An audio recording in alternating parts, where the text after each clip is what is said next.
Ujjain police ने एक बार फिर मानवता और संवेदनशीलता का परिचय दिया है। पुलिस विभाग में कार्यरत एक अधिकारी की आकस्मिक निधन के बाद उनके बेटे को मात्र 18 दिनों में अनुकंपा नियुक्ति दी गई है।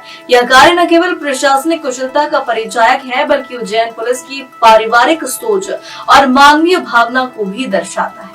दरअसल उज्जैन पुलिस विभाग के सहायक उप निरीक्षक स्वर्गीय रामनारायण सिंह पवार का हाल ही में आकस्मिक निधन हो गया था।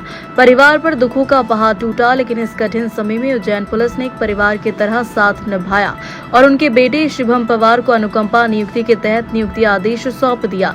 यह नियुक्ति आदेश उज्जैन पुलिस की संवेदनशीलता, सहानुभूति एवं पारिवारिक भावनाओं को प्रतिबंधित करता है। इस संपूर्ण प्रक्रिया दस्तावेज परीक्षण, अनुमोदन, विभागीय औपचारिकताएं एवं नियुक्ति आदेश जारी को मात्र 18 दिनों के भीतर पूर्ण किया, जो प्रशासनिक त्वरितता और संगठन की प्रतिबद्धता का उत्कृष्ट उदाहरण है। उज्जैन पुलिस केवल एक कानून व्यवस्था बनाए रखने वाला संगठन नहीं, बल्कि एक परिवार है। इस पर पुलिस के वरिष्ठ अधिकारियों का कहना है कि हमारे प्रत्येक अधिकारी और कर्मचारी हमारी सबसे बड़ी शक्ति है। अनुकंपा नियुक्ति केवल एक प्रशासनिक औपचारिकता नहीं, बल्कि यह हमारे संगठन की मानवीय, संवेदनशील और एकता का प्रतीक है। हम अपने प्रत्येक पुलिसकर्मी और उनके परिवार के साथ हर परिस्थिति में खड़े हैं, ताकि उन्हें किसी भी प्रकार की असुविधा या देरी का सामना न करना पड़े।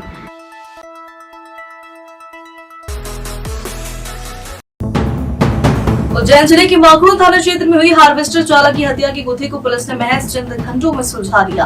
घटना के पीछे की वजह पैसों का विवाद है। पुलिस ने 2 आरोपियों को गिरफ्तार किया है, जिनमें मुख्य आरोपी मृतक का ही साथी था। दरअसल 6 अक्टूबर को माखड़ू क्षेत्र के ग्राम पानखेड़ी स्थित एक शराब दुकान के पास बनी टीन शेड में शिवचरण मीना और पप्पू मीना उम्र 35 वर्ष का शव संदिग्ध हालत में खून से लथपथ मिला था। सूचना किराना दुकानदार अनवर खान ने पुलिस को दी, जिसने बताया कि मृतक अपने साथियों के साथ हार्वेस्टर लेकर रुका हुआ था। सुबह खटिया पर उसका शव औंधे मुंह पड़ा मिला। सिर पर गंभीर चोटों के निशान थे। घटना की गंभीरता को देखते हुए थाना माखड़ू पुलिस ने क्राइम ब्रांच उज्जैन के साथ मिलकर जांच शुरू की। सीसीटीवी फुटेज, तकनीकी साक्ष्य और मुखबिर की सूचना के आधार पर पुलिस को 2 संदिग्धों की जानकारी मिली है। दबिश देकर जयवंत सिंह और हरदीप सिंह सोडी, दोनों निवासी पंजाब को उज्जैन से गिरफ्तार किया। प्रारंभिक पूछताछ में आरोपियों ने बताया कि मृतक पप्पू मीना हार्वेस्टर मशीन से फसल कटाई का काम करता था और दोनों आरोपियों को मजदूरी पर रखा गया था, लेकिन मजदूरी और पैसों के लेन देन को लेकर कहासुनी बढ़ी और मुख्य आरोपी जयवंत ने लोहे की रॉड से वार कर पप्पू की हत्या कर दी।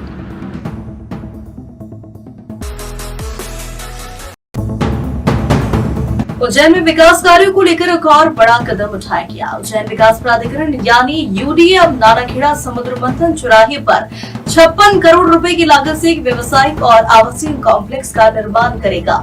इस फैसले पर मुहर सोमवार को ही संचालक मंडल की बैठक में लगी, जिसकी अध्यक्षता संभागायुक्त और प्राधिकरण अध्यक्ष आशीष सिंह ने की। यूडीए की अहम बैठक में शहर के इंफ्रास्ट्रक्चर और हाउसिंग को लेकर कई बड़े फैसले लिए गए।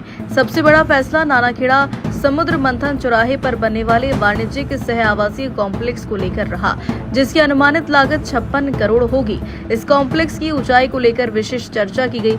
जहां पहले 7 मंजिला बिल्डिंग की योजना थी, अब इसे बढ़ाकर 10 से 12 मंजिल करने पर विचार किया जा रहा है। लगभग 35,000 वर्ग फीट क्षेत्र में यह निर्माण प्रस्तावित है। बैठक में पीएम आवास योजना के तहत ईओडब्ल्यूएस वर्ग के लिए 500 फ्लैट्स बनाने का प्रस्ताव भी पारित हुआ। इसके साथ ही मंगलनाथ परिसर में स्टोन क्लैडिंग कार्य के लिए 8.10 करोड़ की स्वीकृति दी गई।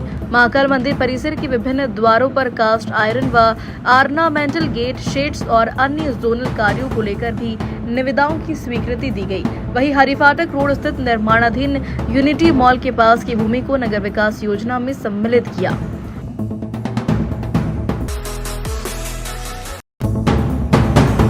मध्य प्रदेश के 13 शासकीय नर्सिंग कॉलेजों को अब तक मान्यता न मिलने के विरोध में विद्यार्थियों ने राजधानी भोपाल में प्रदर्शन किया और प्रदेश सरकार से शासकीय नर्सिंग कॉलेजों को मान्यता देने की मांग की। मध्य प्रदेश के 13 शासकीय नर्सिंग कॉलेजों को अब तक मान्यता न मिलने के विरोध में विद्यार्थियों ने राजधानी भोपाल में प्रदर्शन किया।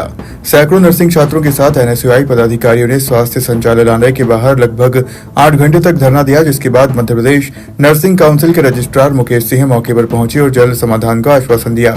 प्रदर्शन में शामिल विद्यार्थी और एनएसयूआई नेता ने मांग की है कि प्रदेश के 13 शासकीय नर्सिंग कॉलेजों को शीघ्र मान्यता दी जाए, ताकि हजारों विद्यार्थियों का भविष्य संकट में न पड़े।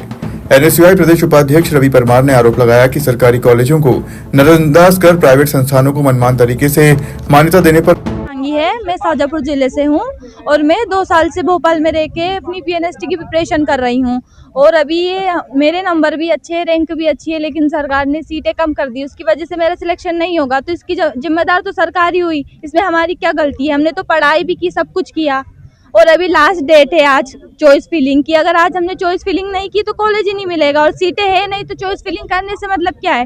तो सरकार या तो आज ही कॉलेज बढ़ा है, जितने भी है उन्होंने 8 कॉलेज दिए हैं 22 में से, तो पूरे 22 कॉलेज चाहिए हमें, 2000 सीटें चाहिए और आज ही चाहिए, वरना ये डेट बढ़ा है चॉइस फिलिंग की। यही बस रिक्वेस्ट है। राजधानी भोपाल में एक हैरान करने वाला मामला सामने आया है। यहाँ एक शादी वाले घर में 2 करोड़ रुपए की चोरी की गुत्थी पुलिस ने सुलझा ली है।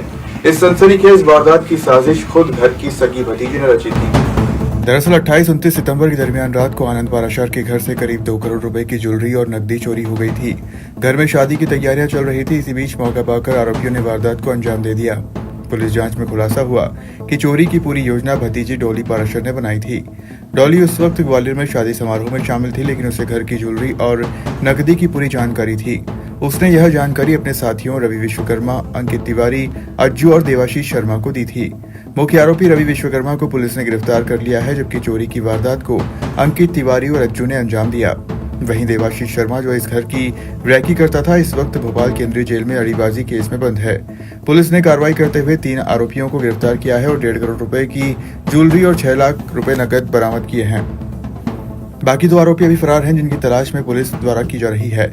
डीसीपी अभिनव चौकसे का कहना है कि वारदात में शामिल बाकी आरोपियों को जल्द गिरफ्तार कर लिया जाएगा।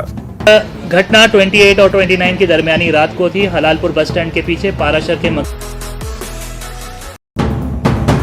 इंदौर में एक बार फिर पोस्टर पॉलिटिक्स से शहर का माहौल गर्मा गया है। कलेक्टर कार्यालय के पास लगे I love pig save animal poster ने नई बहस छेड़ दी है। कुछ दिन पहले आई लव मोहम्मद वाले पोस्टर पर शुरू हुई चर्चा अब नए विवाद की तरफ बढ़ गई है। दरअसल कलेक्टर कार्यालय के पास लगे I love pig save animal के पोस्टर ने नया विवाद खड़ा कर दिया है। इससे पहले आई लव मोहम्मद लिखे पोस्टर सामने आए थे, जिसके बाद शहर में चर्चा और राजनीतिक बयानबाजी तेज हो गई थी। नई पोस्टरबाजी के बाद अब पुलिस जांच में जुट गई है। फिलहाल यह स्पष्ट नहीं हो पाया कि ये पोस्टर किसने और किस मकसद से लगाए। प्रशासन ने क्षेत्र के सीसीटीवी फुटेज खंगालने के निर्देश दिए ताकि जिम्मेदारों का पता लगाया जा सके। इस पूरे प्रकरण पर राजनीति भी गर्म हो गई है। बीजेपी विधायक उषा ठाकुर ने पोस्टर को लेकर कहा कि हमारे संविधान ने सभी नागरिकों को अभिव्यक्ति की स्वतंत्रता दी है। कोई किससे प्रेम करे या किस रूप में अपनी भावनाएं व्यक्त करे, यह उसका व्यक्तिगत अधिकार है। वहीं कांग्रेस नेताओं ने इस बयान पर आपत्ति जताते हुए कहा कि ऐसे पोस्टर शहर की शांति और सांप्रदायिक सौहार्द को भंग करने की साजिश है। उन्होंने प्रशासन से सीसीटीवी फुटेज के आधार पर दोषियों के खिलाफ सख्त कार्रवाई की मांग की। उधर विश्व हिंदू परिषद के नेता संतोष शर्मा ने कहा कि यह व्यक्तिगत आस्था का विषय है। अगर कोई पिग से प्यार का इजहार करता है तो यह उसकी सोच है, इसमें आपत्ति की कोई बात नहीं। फिलहाल पुलिस मामले की जांच कर रही है और पोस्टर लगाने वालों की पहचान में जुटी है। अपनी आस्था है। कोई आई लव पे आगे क्या लगा रहा है, कोई आई लव पिग लिख रहा है, तो सेव एनिमल्स और सेव लाइफ के पोस्टर, मेरे को जहाँ तक खबर लगी है कि इंदौर में आई लव पिग के पोस्टर लगे हैं। तो व्यक्ति की अपनी इच्छा, स्वतंत्रता, सबको मौलिक अधिकार है। कोई अगर पिग यानी कि सुअर से अगर प्रेम करता है तो उसने